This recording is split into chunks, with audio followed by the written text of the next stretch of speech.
we invite all the panelists to activate their microphone and their video. And I want to tell you that you may see we had some hiccups in the speech-to-text link to the system. That should now be okay. If you want to follow the debate in a different language, feel free to use the link on Text on Tap, and you will be able also to see the discussion in this debate at this moment. So I see that Lidia, Stefan, and Ariane are already online. I don't know if Shelly can also activate her video, so we can have one more. And I will look into the questions we have received. And I think we should reward the person who had the highest number of good questions and remarks, and that is Sandy Lackner. And maybe a first question that I would direct to Shelly. She states, sorry, don't children and employees have regular checkups by doctors in order to address all these issues, is the remark. Maybe Shelly has a very good global view on that, Shelly. So what do you suggest we can add? Thank you for that question. An interesting one. I read it in the chat. And I must say that I was a bit surprised by it because, but I'm happy to answer it because what we know is that globally about a third of newborn children have, they undergo systematic universal hearing screening as per research and a survey undertaken a few years back, which was published, I think, in 2020 or 2021. Also, among school children, I can't place the percentage. I don't know that, but there are existing school programs, often decentralized, not in every country for sure. So a very small percentage of school children would have regular and systematic ear and hearing screening. Why I call this interesting was because of the observation when we were developing the World Report on Hearing, and we were looking for one example of a country that actually had systematic screening for older adults, and we did not find a single such example. And that is why I say that this is an interesting question, and I'm very happy to highlight that answer. But of course, not happy with the fact that there is not systematic screening. So what is required really is to have systematic universal screening for newborns, for school children, for older adults, and for anybody who is at a high risk of hearing loss. WHO already has recommendations for these, and I'll be happy to share those as well in the chat if needed. Mark. Thank you so much, Shelly. And then maybe a question I would direct to Ariane. It's also from the same very active participant in this webinar. She states that even in older adults, 65 plus, why is hearing loss no longer normal? 30 years ago, some hearing loss was considered a normal part of aging. That's her remark. And maybe Ariane, you can add something to that. Yes, thank you, Mark, and thank you for the question. And I think that we could be here discussing the terminology for a very long time, but I think that in general, what is meant by the campaign that hearing loss is never normal is that there has been a bit of a misconception, often, I mean, in the general public, but I think also it has been seen in some healthcare providers that if something is prevalent as people age, then it doesn't need to be addressed. And I think this is where the subtleties arise, that perhaps it's prevalent. It's true that there's many people as they age, they will have a hearing loss, but that doesn't mean that there's nothing that can or should be done about it. So that's the subtleties that the public health messaging is wanting to highlight, that it's not because it's prevalent that nothing should be done. Just like many of us will need reading glasses as we get older, and we will get those reading glasses because we'll know it will make a huge difference to our functioning. So same thing for hearing loss, and same thing for many other health issues that we might have as we get older, or perhaps as we work in certain environments. So it's not just age, also that will bring in some more likelihood to develop ear and hearing conditions. So that's what we mean by this, and I hope this answers the question. But it was just to say that we want to basically invite everybody in the population, but I'm thinking most likely to healthcare practitioners, so perhaps the nurse or the GP or someone that you might go perhaps as a first point of call, that the alarm bell should ring, that if you say, I think there's something wrong with my hearing, that the health professional should just reply back, oh yeah, so do I, and it's fine. So to take it seriously, because we know that those conditions can be addressed. We've discussed earlier today how the interventions are very cost effective. Some of those interventions are quite simple, and they'll make a difference for the person's quality of life. Thank you. Super, thank you so much. And then, since this is a question where they refer to the EU, coming from Karina Shipina, she says, what efforts are applied by the healthcare practitioners in the EU to address burnout associated with hearing loss? I'm going to direct that very difficult question first to our MEP, Zala. And don't worry, I think everybody here in this panel will have a problem answering that question, but I'd love to hear your opinion about that. Well, hi again.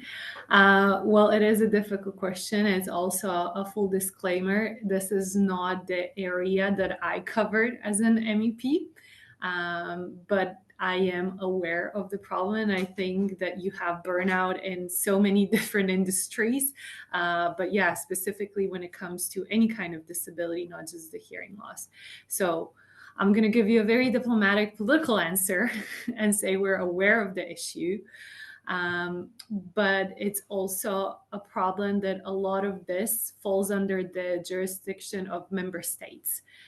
So it's not just the EU law, it's the member states that have to deal with it as well. I'll advocate for more action in this regard, but at this point, it's hard to say anything more, but hopefully one of the other panelists will have, but my office is always open. So if you have specific ideas, please send them to me and I'll be happy to redirect them or then apply them when it comes to legislation.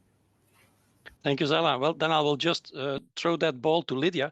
Being responsible for the European Federation of Hard of Hearing people, I'd like to hear your opinion about that. Should healthcare workers link those two and do something and take action at that moment?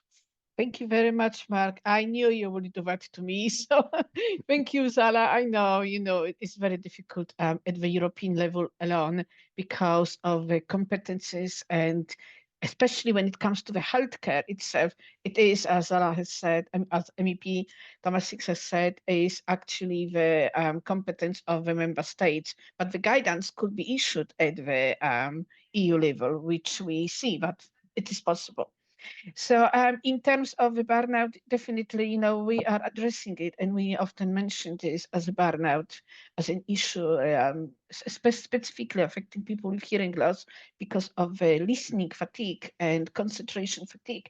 And that affects them both in the education, which can be sometimes overwhelming. We basically crash out by the end of the day because we just cannot handle anymore sometimes the amount of the concentration our brain had to work on twice as hard as for other people. But it's something what we definitely want to continue to bring to everybody's attention. And healthcare providers, no, they genuinely do not see it. So I am very glad to see the fact that you, Mark, as well have picked up some of the topics on that. And I know that WHO also is talking about burnout as the health issues, associated with it. And we just need to keep banging up about it. And we need to probably work harder together in joint forces to bring that issue to the public, to employers, to the educationers, to educators, to everyone. Thank you. Thank you, Lidia. And then I think it's something that popped up during Stefan's talk about the different parts of Eurotrack. And the question is, are there differences in the incidence of hearing loss between countries and regions? And maybe have a view on that, because I'm sure Eurotrack is looking into that, Stefan. Yes, thanks, Mark. Thanks for this question, and could give it right back to you, Mark, because you're the master of getting all the data from different track surveys together. And together with Lidia, with EFHOH and EHIMA, have published, and under the leadership of Mark, I must say, a paper that is called Getting the Numbers Right. You can download it from EFHOH's website, from AA's website, from EHIMA's website, and there you find very convenient comparison of prevalence rates in many countries, of the rates of and the percentages of uptake of hearing aid use, and some findings that actually I will share the link in a second down here in the chat. That's much easier. So the answer is it's pretty homogeneous throughout Europe. The rate of prevalence, there are no big difference, and if there are some to one or another country, they are easily to explain. So I'll share the link in a second in the chat where you can have this great overview of comparative data on track surveys. Thank you, Stefan. And I think when we look into those data, we see a positive problem. That is, people tend to live longer, and people tend to have a much higher population that is aging. And then we see typically in Europe that the European countries with the oldest population, where more people get older, they also have the highest prevalence of hearing loss if you look into this. If you split them into age groups at that moment, things are much more comparable. We do see something quite strange, by the way, because we see that the overall prevalence in the eastern part of Europe seems to be slightly higher than in the more western part of Europe. That's what we see as a trend. Now, maybe Ariane, since you're looking into the whole European region, do you have an idea why that could be the case, that in the more eastern part you would see a somewhat higher prevalence if we take aging into account? Yes, that's completely correct, Stefan and Mark. So if we take kind of a broad picture, we'll say overall the prevalence of hearing loss is very large. If we start to dig into the details, we'll see there are some slight differences from country to country, from region to region, from sex to sex, for example, from occupation to occupation. So we can start to dig down and to see where those differences are coming from. But we have to remember that it's the minority of cases of hearing loss that are congenital. So most that are there at birth. So most people with hearing loss will develop hearing loss as children, as teenagers, as adults, as older adults. And as I'm saying this, then the prevalence of those happening becomes higher and higher. What we see also, and it's known from the research literature, is that hearing loss is also more prevalent when people have non-communicable diseases, so chronic health conditions that are not well managed. And that's important for me to say not well managed, because there's a big aspect of prevention as well. So if I have type 2 diabetes, if I control my diabetes very well, I'll be much less likely to develop sensorineural permanent hearing loss. So a link with non-communicable diseases that we can see, and so therefore a link with lifestyle, and just highlighting the need for prevention, to think globally to try to, as much as possible, prevent hearing loss where we can. Thank you. Super, thank you. And then I have a very medical question. I'm so happy that we have a very high qualified ENT in our midst that is hopefully helping us to explain that. Because the question is, what about balance issues in people who are hard of hearing and or from birth, if they have balance issues from birth as well? Are there bigger risks of fall as well? And what about when they become old? Sorry for the long question, but that's what it states in the Q&A, Shelly. Yes, indeed. So as you may be aware, that the ear is responsible not just for hearing, but also for the balance function. It contributes to maintaining balance, and disturbances or diseases in the inner ear can lead to balance issues. And of course, if there are balance issues, it results in various symptoms, so which could range from as mild as slight, dizziness or a feeling of imbalance, to actual vertigo where everything is going round and round. And any of these could increase the risk of falls and so on. Regarding hard of hearing being more common in people who are hard of hearing, but there are a number of conditions where hearing loss and balance disorders or vertigo are associated, are together or part of the same disease condition, because as I said, the ear is responsible for both of these functions. And so, yes, it is likely that there is an association. It depends really on the cause. So Mark gave the example of Rob and of Meniere's disease. And indeed, that is one of the diseases where the two are commonly associated. Thank you, Shelly.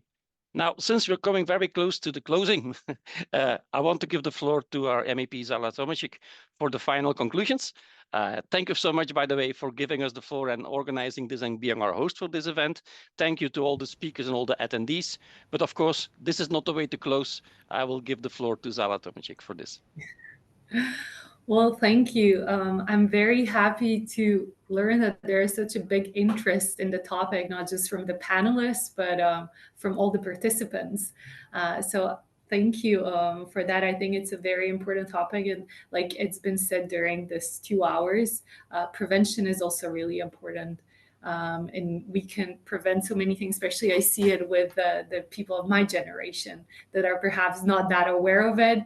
And I'll admit that even myself, I sometimes listen to music way too loudly on my AirPods.